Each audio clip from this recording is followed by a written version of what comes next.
उत्तर प्रदेश की राजनीति में दलित वोटर्स की अहमियत हर पार्टी जानती है। इन्हीं वोटर्स की मदद से बीएसपी कामयाबी के शिखर तक पहुंचती है, तो सपा कांग्रेस से लेकर बीजेपी तक इन वोटर्स को अपने पाले में रखना चाहती है। एक तरफ मायावती अपनी इस वोट बैंक को रिवाइव करने की कोशिश में है, तो दूसरी तरफ कांग्रेस और समाजवादी पार्टी भी पूरा जोर लगा रही है। राहुल गांधी ने कांशीराम को भारत रत्न देने की मांग की है, तो अखिलेश यादव भी कांशीराम कार्ड खेल रहे हैं। उधर मायावती ने पलटवार करते हुए पूछा है कि जब सरकार थी तब क्या किया। इस पूरे माहौल के बीच में सवाल सबसे बड़ा यह है कि दलित वोट पर संग्राम है और किसके कांशीराम है। इसी पर आज की महाबहस करेंगे। हमारे साथ खास मेहमान जुड़ रहे हैं समीर सिंह, प्रवक्ता हैं बीजेपी के, भुवन जोशी जी हमारे साथ, प्रवक्ता समाजवादी पार्टी के, सचिन रावत प्रवक्ता कांग्रेस के, संदीप सिंह दलित चिंतक हैं और अतिभान त्रिपाठी वरिष्ठ पत्रकार हैं। आप सबका बहुत बहुत स्वागत है हमारे साथ जुड़ने के लिए। और वक्त है महाबहस के सवालों का। कांशीराम को भारत रत्न, कांग्रेस का सियासी जतन, मायावती का राहुल पर वार क्यों भूले जब थी सरकार, अखिलेश का सियासी प्लान, जुबा पर कांशीराम के, यहां पर आज के सवाल जिनको चर्चा के केंद्र बिंदु में हम लाएंगे। सबसे पहले हम आ रहे हैं समाजवादी पार्टी के पास। भुवन जोशी जी हमारे साथ हैं। भुवन जी, सबसे बड़ा सवाल यह खड़ा होता है कि कांशीराम को लेकर के कांग्रेस पार्टी जिस तरीके से रिएक्ट कर रही है, समाजवादी पार्टी भी कांशीराम को लेकर के जिस तरीके से अपनी बातों को रख रही है, लेकिन मायावती का स्टेटमेंट जिस तरीके से सामने आया कि जब कांग्रेस की सरकार थी, जब समाजवादी पार्टी की सरकार थी, तब आपने कांशीराम के लिए क्या किया, वो जग जाहिर है, वो सबको पता है।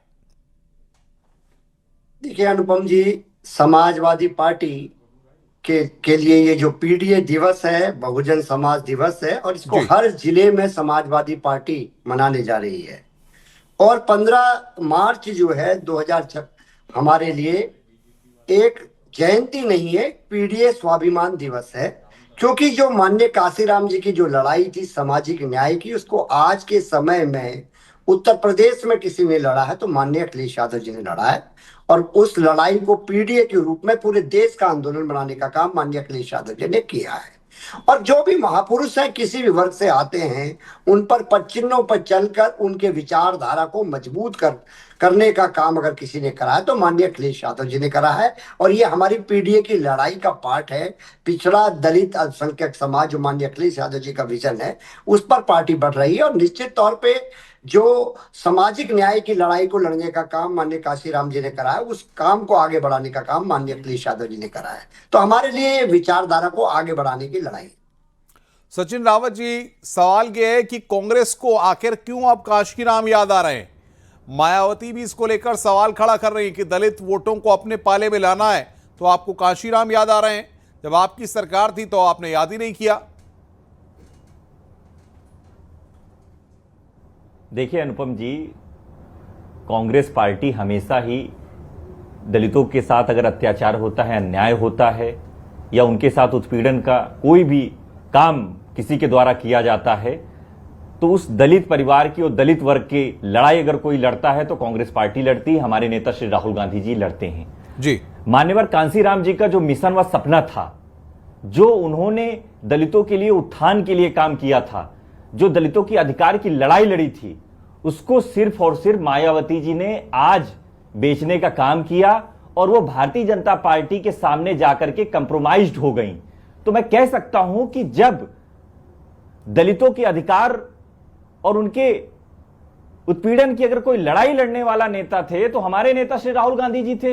हाथरस की घटना हो, उम्भा हो, सहारनपुर हो, या देश में कहीं पर भी अगर दलित के साथ कोई अन्याय होगा तो दलित परिवार को भी पता होगा कि कौन आएगा, वो श्री राहुल गांधी जी आएंगे। तो मैं कह सकता हूं कि आज बहुजनों के नेता और दलितों के नेता, पिछड़ों के नेता, शोषितों के नेता अगर कोई हैं जो लोकसभा में अपनी आवाज उठाते हैं, सड़कों पे भी अपनी आवाज को बुलंद करते हैं, तो मैं कह सकता हूं कि जब कल श्री राहुल गांधी जी ने मान्यवर कांशीराम जी की प्रशंसा की और भारत रत्न देने की मांग की जी, तो जो दलित की बेटी बताती थी अपने आप को, अब वो जो दौलत के लिए काम कर रही है, उनके पेट में दर्द तो जरूर होगा, क्योंकि वो भारतीय जनता पार्टी के सामने कंप्रोमाइज्ड हो गई।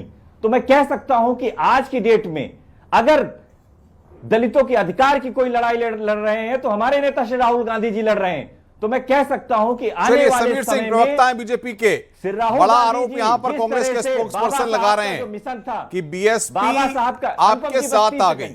अनुपम जी सिर्फ 30 सेकंड, अनुपम जी सिर्फ बोलिए 30 सेकंड। बोलिए बोलिए। जो बाबा साहब का मिशन था, मान्यवर कांशीराम जी का मिशन था, उसको श्री राहुल गांधी जी पूरा करेंगे। और आज बिल्कुल बिल्कुल पूरा करेंगे, आगे आपकी बात। समीर सिंह बात कर रखिए भाई। गांधी जी नेता है। प्रवक्ता जो भाषा बोल रहे हैं, कांग्रेस और समाजवादी पार्टी के जो भाषा बोल रहे हैं, उसका जवाब उनको देना चाहिए। राहुल गांधी जी कल लखनऊ में आए और उन्होंने कहा काशीराम जी को भारत रत्न मिलना चाहिए। मैं पूछना चाहता हूं राहुल जी से कि आप सरकार में रहे, इतने लंबे समय तक कांग्रेस सरकार में रही, और उन्होंने डॉक्टर भीमराव अंबेडकर साहब को भारत रत्न क्यों नहीं दिया? अंबेडकर साहब को भारत रत्न किसने दिया? भारतीय जनता पार्टी की सरकार ने। अंबेडकर साहब के जन्म स्थान से लेके उनके पंच तीर्थ, जहां उन्होंने शिक्षा अध्ययन किया था, जहां उन्होंने परिनिर्माण लिया था, उसका विकास किसने किया? माननीय मोदी जी ने। और अभी समाजवादी पार्टी के हमारे प्रवक्ता कह रहे थे कि हम तो पीडीए की बात करते हैं। आप कौन सी पीडीए की बात करते हो? ये अखिलेश यादव को बताना चाहिए। 2017 में जब कांग्रेस से आप चुनाव लड़े, गठबंधन करके आप बुरी तरह पराजित हो गए। 2012 से 17 सबसे ज्यादा दलित उत्पीड़न के मुकदमे समाजवादी पार्टी की सरकार में दर्ज हुए। यही नहीं भुवन जी, 1993 में जब काशीराम जी साहब ने समझौता किया था समाजवादी पार्टी से और सरकार बनी, मुलायम सिंह जी मुख्यमंत्री बने, लखनऊ के अंदर गेस्ट हाउस कांड हुआ था। बसपा के समर्थन वापस लेने के बाद मुलायम सिंह के गुंडों ने, समाजवादी पार्टी के गुंडों ने गेस्ट हाउस में मायावती को जला के मारने का प्रयास किया था, उनकी हत्या मैं आऊंगा समीर जी आपके पास। संदीप सिंह दलित चिंतक है। संदीप जी, बीजेपी को सुन लिया आपने, समाजवादी पार्टी को सुन लिया, कांग्रेस को सुन लिया, फार्मूला था। मैं आ रहा हूं समीर जी, रुक जाइए। क्या लगता है आपको, आखिर दलितों का असली हितैषी कौन है? या सब अपना अपना झोला लेके बैठे हैं, तैयार हैं कि भाई काशीराम हमारे हमारे हमारे हमारे हमारे 2027 का दंगल जो है? देखिए, जैसे कि मैं देखता हूं लगातार पूरे प्रकरण में, जिस तरीके से पुरानी बसपा नहीं रही और इसी तरीके से पुरानी कांग्रेस भी नहीं रही। जिस तरीके से कांग्रेस ने पुराने अपने समय में तमाम बेशक दलितों के साथ, मैं कहूंगा जो गलतियां हुई, वो राहुल गांधी ने कल मन से कबूली। और इस चीज का बड़प्पन मैं मानता हूं राहुल गांधी का, कि मन से उन्होंने कहा कि हमसे भी गलतियां हुई तो दलितों के लिए हम काम नहीं कर पाए। मैं आज मायावती जी की बात करना चाहूंगा। मायावती जी जो थी, जो मिशन मूवमेंट था, जो बहुजन समाज का सपना था, वो प्रधानमंत्री नरेंद्र मोदी की गोदी में रख चुकी हैं। प्रधानमंत्री नरेंद्र मोदी के तलवों के नीचे बहुजन समाज का मिशन मूवमेंट रखने की तैयारी में है मायावती जी। आप सोचिए, बात राहुल गांधी और अखिलेश यादव की नहीं है, बात बहुजन मिशन मूवमेंट की है। मैं भावुक होकर आज सिर्फ और सिर्फ ये कहना चाहूंगा, आप बताइए, तलवे में नहीं रखा। माननीय मोदी जी ने दलितों के विकास के लिए काम किया। देश के अंदर सबसे ज्यादा शौचालय कहाँ बना? उत्तर प्रदेश के अंदर। देश के अंदर सबसे ज्यादा प्रधानमंत्री आवास कहाँ बना? उत्तर प्रदेश के अंदर। आप भाषा की मर्यादा रखो संदीप जी। बोलिए आप संदीप जी, अपनी बात को रखिए। नहीं, मेरी आवाज ही नहीं आएगी समीर जी। आई ऑडियो डाउन है भाई, बीजेपी का ऑडियो डाउन करिए। संदीप जी बोलिए। जितनी निंदा की जाए कम है। यही दिक्कत देखिए, जब भाषा की बीजेपी आपके डिबेट पर, जब बीजेपी को बोला जाता है, समाजवादी जब बीजेपी को बोला जाता है, क्या किया? अरे बीजेपी को जब बोला जाता है तब मायावती जी बोलती है, जब मायावती जी को बोला जाता है तो बीजेपी बोलती है। कांग्रेस, आप सोचिए, जब मायावती जी को कुछ टारगेट किया जाता है तो बीजेपी के प्रवक्ता बोलते हैं। जो बोल रहे मायावती, मैं तो मायावती के बारे में बात कर रहा हूँ। वो कांग्रेस के चमचे की तरह बोल रहे हो। आप कांग्रेस के समीर चमचे जी, की तरह बोल रहे समीर हो। जी, आप आरएसएस के दलाल की तरह बोल रहे हो। आप आरएसएस के दलाल की तरह बोल रहे हो। भाई आपत्तिजनक शब्दों का इस्तेमाल मत करिए। नहीं, रुक जाइए भाई, ऑडियो डाउन करिए। रतिबान त्रिपाठी, वरिष्ठ पत्रकार रतिबान त्रिपाठी जी, ये जो दलित फैक्टर है, मुझे याद है कि उत्तर प्रदेश में जिस सोशल इंजीनियरिंग के सहारे बीएसपी ने सत्ता की चाबी हासिल की थी, उसमें दलित एक बड़ी कड़ी के तौर पर उभरकर सामने आए थे। और अमूमन ये माना जाता है उत्तर प्रदेश में पूर्व में कि दलित का रुझान मायावती की तरफ रहता है। लेकिन इधर पिछले 8-10 सालों से बीएसपी की जो स्थिति रही है, उसको देखने के बाद ये लगता है कि दलित वोट बैंक बीजेपी से छिटक गया है। लेकिन सवाल यहां पर यह है कि हर राजनीतिक दल अब दलितों की बात कर रहा है, कांशीराम की बात कर रहा है, उनके सम्मान की बात कर रहा है। तो क्या माना जाए कि दलित और कांशीराम इन सब को लेकर के अब सियासी रस्साकशी का माहौल बन गया है?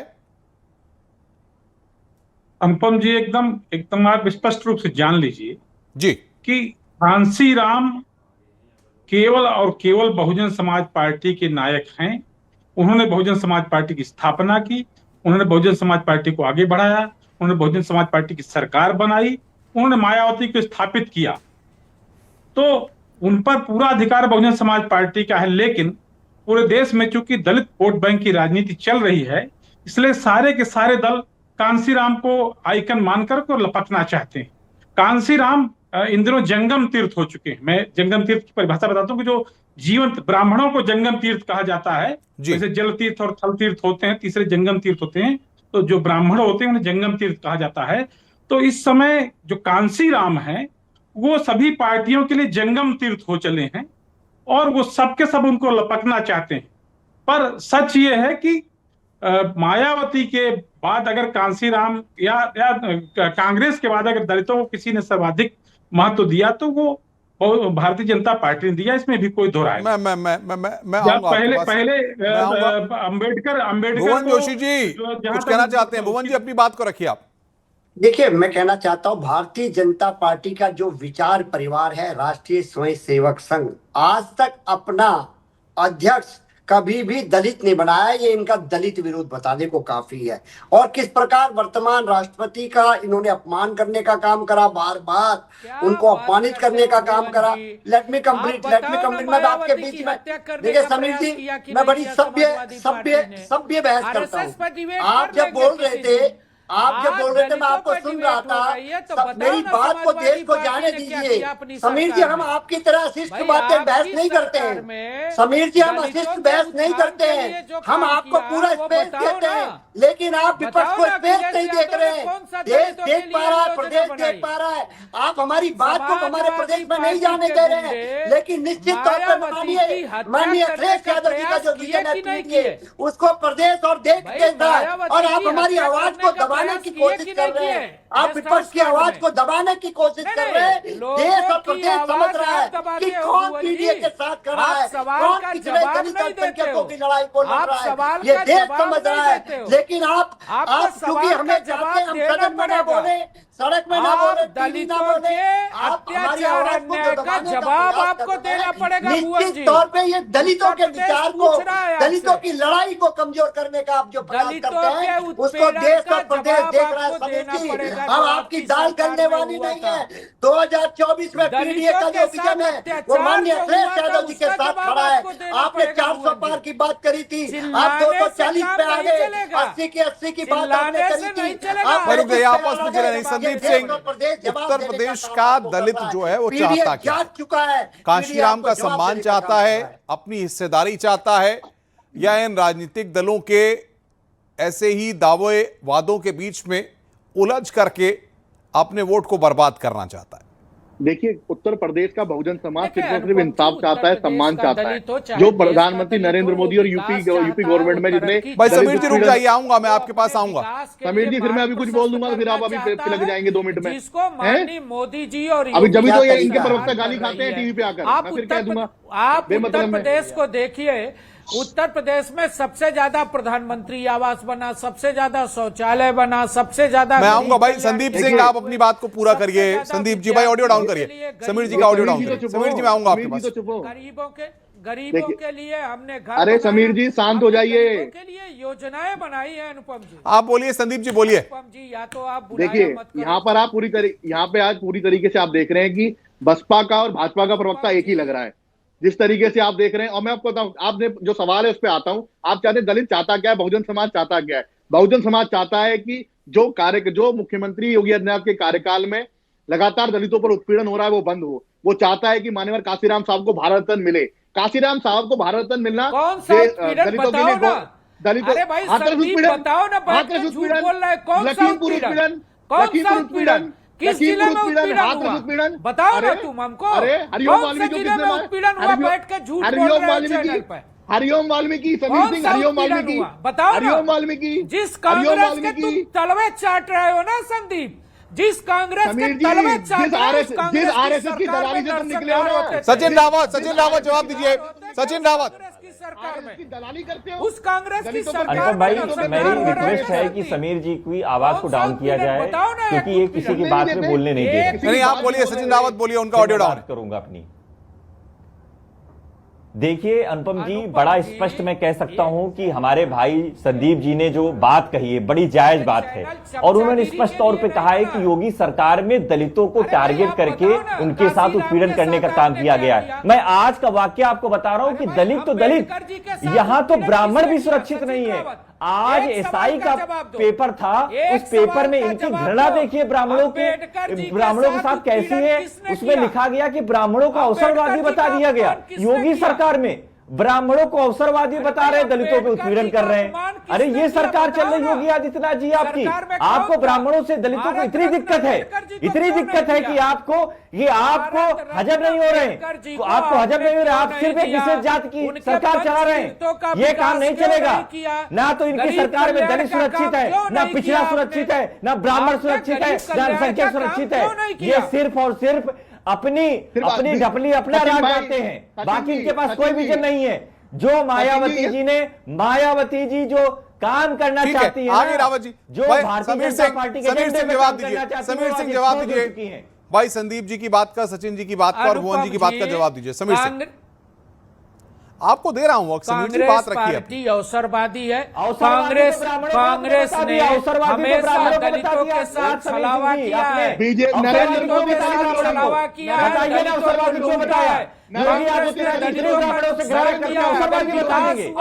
काम नहीं चलेगा ये। ब्राह्मणों का सम्मान होता है, दलितों का सम्मान होता है। नरेंद्र मोदी जी का भी अपमान किया और काशीराम का भी अपमान किया। अरे आपने ब्राह्मणों को रहते हुए आपकी सरकार ने ब्राह्मणों को अवसरवादी बता दिया, दलितों का तो उत्पीड़न आपकी सरकार को आगे बढ़ाया। कमाल की बात जो बात है दलित ब्राह्मणों को अवसरवादी, दलितों को आप जो बता देते हैं, एक बार भी नहीं कहा देते हैं। अवसरवादी कांग्रेस है जिसने अंबेडकर जी का अरे अवसरवादी तो ब्राह्मणों को आपने बताया, अवसरवादी तो आप लोग हैं जिन्होंने हमारे नेता सरदार पटेल जी को अपना नेता बता दिया। हमारे नेता सरदार पटेल जी को अपना नेता बता करके आपके नेता थे सावरकर, आपके नेता गोडसे थे, दलितों के उत्थान के लिए योजनाएं बनाई, दलितों के उत्थान के लिए काम किया। दलितों की बात शोभा नहीं देती समीर भाई, आपने हमेशा दलितों का उत्पीड़न करने का काम किया है। तरक्की की बात हो रही है, वो उससे सहमत है। बिल्कुल रतिमान त्रिपाठी भाई, बाकी सबका ऑडियो डाउन करिए। रतिमान त्रिपाठी जी, राहुल गांधी ने जो बयान दिया लखनऊ में आकर के, इसको 2027 के परिप्रेक्ष्य में किस तरीके से समझा जाए? क्या समाजवादी पार्टी और कांग्रेस पार्टी एक बार फिर मिलकर साथ में 2027 का सियासी दंगल साथ लड़ेंगे? क्या मायावती को एक्टिव मोड में लाने के लिए या मायावती इस पर रिएक्ट करें, इसके लिए बयान दिया गया?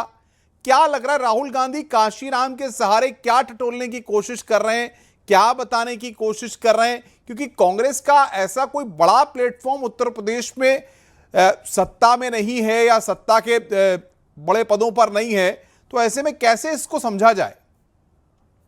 अनुपम जी, सबसे बड़ी बात यह है कि दलितों के को का सर्वाधिक कालखंड जो वोट राजनीतिक रूप से रहा वो कांग्रेस के साथ रहा है, और कांग्रेस ने दलितों को एक अलग स्थान दिया था, आरक्षण विशेष रूप से संसद में ले आकर के दिया गया था। तो लेकिन 1989 में 1980 के 84 के आसपास जब बहुजन समाज पार्टी बन गई जी, तो कांग्रेस से दलित हट गए और कांशीराम के साथ आ गए, मायावती के साथ आ गए। अब जब एक बार फिर छटपटाहट है वोटों की 2027 के चुनाव में, तो जो राहुल गांधी का बयान है वो इसी संदर्भ में है कि वो दलितों को फिर अपने पाले में लाने की कोशिश कर रहे हैं। लेकिन एक बात ध्यान रहे कि जब तक कांग्रेस अकेले चुनाव नहीं लड़ेगी, कांग्रेस अपनी ताकत से अकेले चुनाव नहीं लड़ेगी, तब तक दलित उसके पाले में नहीं आएंगे। ये सच है, इसे कांग्रेस के प्रवक्ता माने, कांग्रेस के नेता माने न माने, समाजवादी पार्टी के लोग क्यों मानेंगे या दूसरी पार्टियों के लोग क्यों मानेंगे, चलिए, कांग्रेस final को words पे आ चिंतन रहे हैं। करना है कि अगर समीर वो- सिंह, अगर final वो words। उसको पे जो कुछ चाहती है तो उसे अकेले समीर चुनाव सिंह, लड़ना final पड़ेगा। words। तभी दलित उसके साथ जाने की चेष्टा कर सकता है, पुरानी बातों को याद कर बिल्कुल, सकता है। बिल्कुल। लेकिन जी, अगर वो इसी अंदाज में कांग्रेस रहेंगे तो पार्टी सिर्फ और कुछ वोट की हासिल राजनीति होना करती मुश्किल है। आगे रतिमान जी, आगे कांग्रेस आपकी बात ने है। हमेशा दलितों को छलने का काम किया, दलितों को लूटने का काम किया। वोट जब आता है, चुनाव 2027 का आ रहा उत्तर प्रदेश में, राहुल गांधी का दलित प्रेम दिखाई दे रहा। चुनाव खत्म, राहुल गांधी का दलित प्रेम खत्म, समाजवादी पार्टी का दलित प्रेम खत्म। समाजवादी पार्टी ने सचिन तो जी अपने मुस्कुरा रहे हैं, पार्टी सचिन अपनी रावत पत्नी मुस्कुरा को रहे हैं, कह रहे हैं जिताने के लिए मायावती जी के पैर तक छुए थे कन्नौज के अंदर और मैनपुरी के अंदर अखिलेश यादव ने, और मायावती की हत्या करने का भी प्रयास किया था। ये छलावा है। विकास अगर दलितों का हुआ है तो मोदी जी और योगी जी की सरकार की योजनाओं में हुआ है। सचिन और रावत, दलित सचिन रावत, 30 ये सेकंड्स। जानता है कि उसका विकास भारतीय जनता इनकी पार्टी आवाज की तो बंद सरकार। करवाइए। देखिए अनुपम जी, बड़ा स्पष्ट है कि जो दलितों का प्रेम की बात ये लोग बता रहे हैं, इनके मुंह से शोभा नहीं देती है। जब उम्भा में दलितों की जमीन कब्जाते हैं एक विशेष जाति वर्ग के लोग, उन पर उत्पीड़न करने का काम करते हैं, तो कौन लड़ते हुए नजर आते हैं? हमारी नेता श्रीमती प्रियंका गांधी। जब हाथरस में एक बेटी के साथ जघन्य अपराध होता है, बलात्कार होता है, उसकी लाश रातों रात जलवा दी जाती है। एक विशेष जाति के दलितों के भुवन जोशी, भाई 30 सेकंड, भुवन जोशी ऑडियो डाउन करिए कांग्रेस का। देखिए, ऐसा है अनुपम जी, अनुपम जी, अनुपम जी, अनुपम जी, अनुपम जी, बोलिए, बोलिए, अनुपम भुवन जी, जी बोलिए। अनुपम जी, 2024 में उत्तर प्रदेश की जनता ने जिनके सपने थे 80 की जो बात कर रहे थे, उसकी हवा निकाल दी पीडीए ने। भारतीय जनता पार्टी चलिए, वक्त का की मेरे पास अंत कमी है, आप करने का सबको काम यहीं कर रोकना रहा है। होगा। बहुत बहुत शुक्रिया आप सबका हमारे साथ जुड़ने के लिए, और महाबहस का हिस्सा बनने के लिए। इतना जरूर है कि जिस तरीके से इस पूरे मसले पर सियासत हो रही है, अब देखना यह होगा कि 2027 के दंगल में कौन किस पर भारी पड़ता है, और डी फैक्टर आखिर उत्तर प्रदेश की सियासत में कितना बड़ा फैक्टर साबित होता है। और कांशीराम को लेकर के जो सियासी दौर शुरू हुआ है, क्या वो 2027 के सियासी रण तक यूं ही जारी रहेगा, देखना होगा। रुक रहे हैं ब्रेक के लिए, खबरों का सिलसिला लगातार जारी है।